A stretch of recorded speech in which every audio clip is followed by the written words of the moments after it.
안녕하세요. 율레입니다. 반갑습니다. 오늘 다룰 내용은 자바 컨피규레이션입니다. 저희가 지금까지 이 컨피규레이션이라고 하는 설정을 XML 이용해서 했었는데요. 그 XML 안쪽에다가 다양한 태그들을 이용해서 저희가 스프링에게 디펜던시 생성해달라 또는 인젝션해달라 그런 얘기를 했습니다. 자, 그러다 저희가 어노테이션이라고 하는 걸 이용했었죠. 그래서 자바 코드에다가 설정을 심어놓고 그 설정을 XML에서 지우기 시작했어요. 자, 지금 XML 남겨진 게 이제 거의 없습니다. 자, 보시는 것처럼 현재 XML 남겨진 것은 저희가 이제 요 율레 유잼이라는 녀석을 이제 컴포넌트라고 하는 주석을 달았다가 지금 지웠는데요. 자, 그럼 여기서도 잠깐 살려놔야겠죠? 자, 이걸 살려놓겠습니다. 일단 저희가 보시면은 자, 이렇게 저희가 이제 이 XML을 통해서 그 설정이라고 하는 것은 이 두 가지밖에 없어요. 이제 이거하고 이거밖에 없습니다. 그래서 이 컴포넌트 스캔이라고 하는 녀석의 설정과 이것을 제외한 나머지는 지금 다 하나도 없는데 이 몇 개 남겨지지 않은 내용마저도 저희가 다 없애버리고 순수하게 어노테이션으로만 설정할 수 있게끔 할 겁니다. 그래서 여러분들이 만약에 스프링 이용할 때는 설정을 선택하시는 게 좋아요. XML로만 할 건지 아니면 어노테이션으로만 할 건지.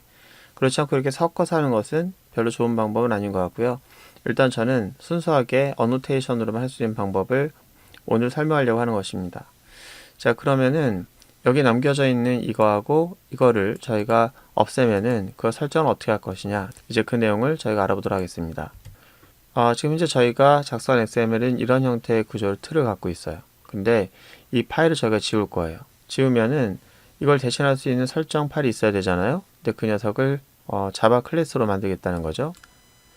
이렇게 자바 클래스를 만들어야만 저희가 어노테이션을 거기다 설정할 수 있거든요. 그래서 이 XML 파일 자체가 자바 파일로 바뀌었다, 이렇게 생각하시면 되겠고, 자, 그렇다면 저희가 이제 설정을 하기 위해서 제일 먼저 할 건 뭐냐면은 이 클래스가 일반적인 다른 자바 클래스가 아니라 설정을 위한 자바 클래스다 라고 하는 것을 표시해야 되기 때문에 가장 먼저 하는 것은 골뱅이 컨피규레이션입니다. 자, 그러면은 이 컨피규레이션이라고 하는 것에다가 여기서 XML에 설정했던 내용들을 어노테이션으로 추가할 수 있게 되는 거예요. 그러면은 XML에서 저희가 남아있는 설정이 컴포넌트 스캔인데 이 녀석을 이쪽에다가 어노테이션으로 붙이도록 하겠습니다. 이렇게 붙이면 돼요. 순서는 중요하지 않은데 얘가 밑에 갈 수도 있고 위에 갈 수도 있습니다. 이렇게 했던 내용을 이렇게 바꾼 거예요. 어노테이션으로. 그걸 스프링이 이렇게 바꿀 수 있도록 이 어노테이션을 다시 지원하게 된 거고요. 그런데 저희가 컴포넌트 스캔을 할 때 여기다 보면은 패키지가 2개 이상 이렇게 설정할 수가 있었는데, 그렇게 할 경우에는 이렇게 설정을 했었죠. 여기 쉼표를 써가지고 문자열을 추가했었는데, 그렇다면은 컴포넌트 스캔이라고 하는 걸 이용해서 이 2개 이상의 패키지를 스캔 범위에 둘 경우에는 어떻게 할 것이냐.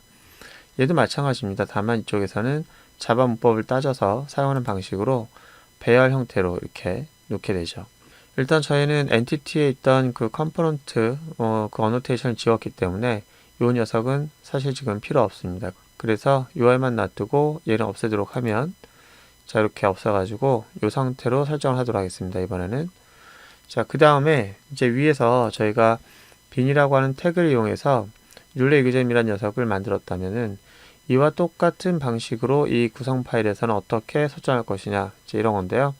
자, 일단 보시면은 이렇게 하시는 거예요. 자, 여기서는 객체를 생성하기 위한 설정이었는데 여기는 객체를 직접 생성하는 작업을 통해서 이 빈이라고 하는 어노테이션을 달게 되어 있습니다.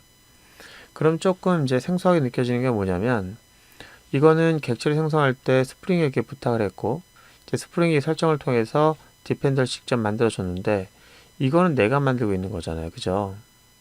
그러면 이거는 어떤 것을 지시하는 것이 아니라 내가 직접 하는 거기 때문에 뭔가 지시서 같은 느낌이 들지 않고 설정 같은 느낌이 들지 않을 수 있겠죠.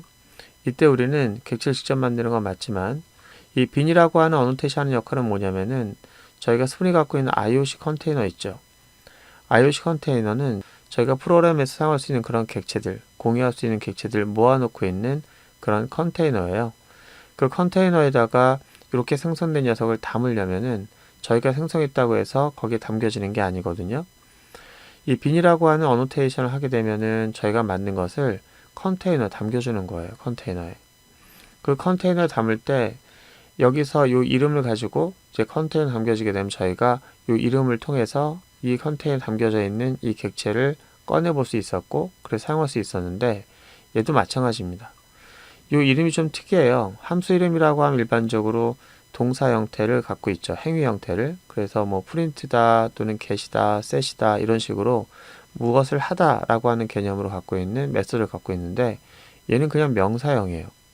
왜 그러냐면은 요것이 이걸로 된 거거든요. 그래서 bin이라고 하는 어노테이션을 달고 있는 이 녀석은 요게 함수명이라고 생각하지 마시고 컨테이너에 담겨졌을 때 그 녀석의 이름으로 부여되는 것이다 라고 생각하셔야 돼요. 그러니까 요게 id인 것처럼 요게 id로 사용됩니다. 요 녀석을 bin으로서 컨테이너에 담아줄 텐데 스프링이 그때 요 녀석의 이름이 이그잼이 되는 거예요. 그래서 함수명을 가지고 있다라고 해서 얘는 기능 함수네 이렇게 생각하지 마시고 요 녀석은 뭐다? 요 객체가 컨테이너에서 요 이름을 사용해서 이제 가지고 있게 되는 것이다 라고 하는 것을 기억하시고요. 그럼 저희가 실제로 이 녀석을 이렇게 한번 클래스로 만들어서 요 설정을 하고 나서 얘를 지우든 말든 해보도록 하겠습니다. 자, 좀 전에 여러분들에게 말씀드렸던 내용을 실습하기 위해서 이쪽 코드 파일로 왔는데요. 저희가 이 settings xml이라는 녀석을 저희가 사용하지 않을 거예요. 그러니까 여기서 지우겠습니다 라고 하면은 지울 수는 있긴 하겠는데 굳이 지울 필요는 없습니다. 왜냐면 저희가 이 XML 설정하는 방식이 여기서 파일 지정했었는데 이 설정을 저희가 지우면 되기 때문에 굳이 파일까지 지울 필요 없고요. 일단은 이 설정을 대신할 수 있는 자바 클래스를 추가할 건데요. 여기다가 클래스 파일 하나 추가하도록 할게요. 뭐 다른 데다 둘 필요 없고 이 설정 있는 것에 같이 두도록 하겠습니다. 여기에다가 이제 클래스 하나 추가할 건데 클래스명 같은 경우에는 여러분들이 마음대로 하시면 되겠고요. 다만 끝에다가 config라고 붙여주면 조금 더 그 파일이 어떤 파일인지 이해할 수 있겠죠. 저는 newleg di config 이렇게 하겠습니다. 자, 그냥 일반 클래스를 추가하시면 되겠고요. 그리고 여기서 제일 먼저 할 것은 얘가 config을 위한 그런 녀석이다 라고 하는 것을 알 수 있게끔 어노테이션을 달아주는 거예요. configuration이라고 이렇게 하고 자, 그리고 오른쪽에 보시면은 이 컴포넌트 스캔이라고 하는 거 있죠? 그 녀석을 대신할 수 있는 녀석을 왼쪽에다 달겠다. 그러면 여기다 골뱅이 쓰고 컴포넌트 스캔이라고 하는 것을 여기다 쓸 수 있는 거예요. 그래서 여기다가는 일단 여기 사용했던 이 설정 spring.di라고 하는 UI 이것을 저희가 복사해서 여기다 붙여놓도록 하겠습니다. 자, 그리고 여기서 생성했던 내용 중에서 요거 이그잼이라는 녀석이 있었는데 그 녀석을 여기서 어떻게 생성할 것이냐. 자, 여기서 보시면은 함수 하나를 만드는 거예요. 그냥 퍼블릭 메서드를 하나 만듭니다. 근데 얘가 반환하는 게 이그잼 이렇게 하는 거죠. 자, 물론 이그잼을 하지 않고 직접 이 클래스 형식을 써도 돼요. 예, 상관없습니다. 뭐 이 녀석을 가지고 써도 상관없는데 우리가 반환할 때 어차피 이 녀석을 받는 녀석은 인터페이스로 받기 때문에 그 인터페이스 타입으로 반환하는 것도 예, 괜찮습니다. 임포트를 해야 될 것 같고요.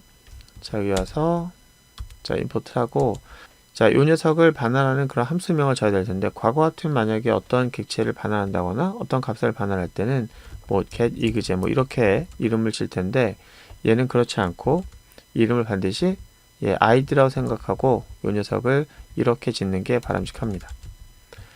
함수명으로 사용하기에는 조금 저희가 좀 생소하긴 한데요. 지금 얘는 config라고 하는 걸 이해하시고요.